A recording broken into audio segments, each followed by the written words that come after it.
Hello बच्चों, आइए इस प्रश्न को देखते हैं। एड्रिनल कॉर्टेक्स की क्षति निम्नलिखित में से किसके स्रावन को प्रभावित नहीं करेगी?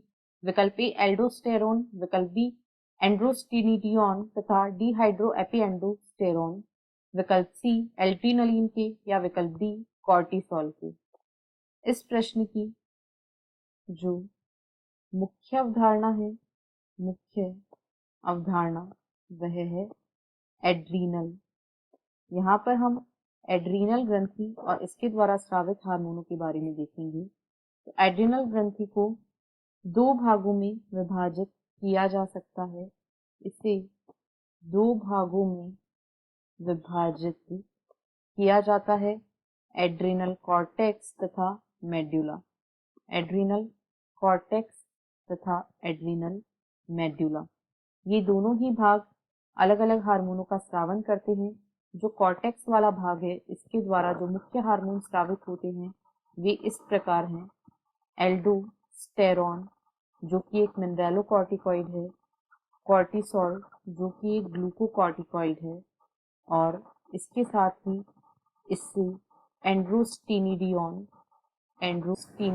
हार्मोन का स्रावन होता है। और यह हार्मोन जो होता है, यह मांसपेशियों को बनाने, ऊर्जा को बढ़ाने और आरबीसी को स्वस्थ रखने जैसे कार्य करता है। और डिहाइड्रोएपिएंडोस्टेरोन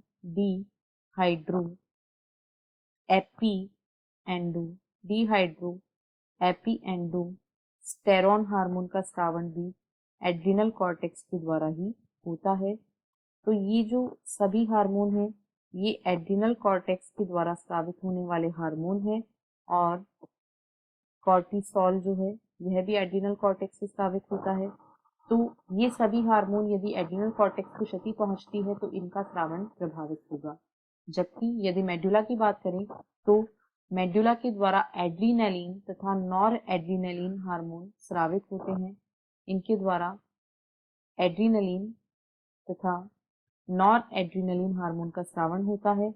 और ये जो दोनों हार्मोन होते हैं, इन्हें सम्मिलित रूप से आपातकालीन हार्मोन भी कहा जाता है।